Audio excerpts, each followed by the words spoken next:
বাস্তুচ্যুত রোহিঙ্গাদের নিজ দেশ মিয়ানমারে ফেরাতে এশিয়ার নেতাদের এগিয়ে আসার আহ্বান জানান প্রধান উপদেষ্টা doctor Mohammad Yunus.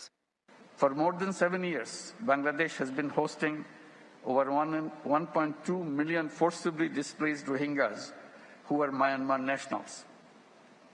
We continue to bear significant social, economic, and environmental costs. While global efforts are drastically shrinking but continuing, Asian leaders must come together to ensure their safe and dignified repatriation to their home country, Myanmar. এশিয়াকে এগিয়ে নিতে এবং শক্তিশালী করতে Boao সম্মেলনে অর্থনৈতিক, বাণিজ্য, খাদ্য ও কৃষি এবং প্রযুক্তি খাতে সহযোগিতার জন্য 4 দফা প্রস্তাব দেন প্রধান উপদেষ্টা।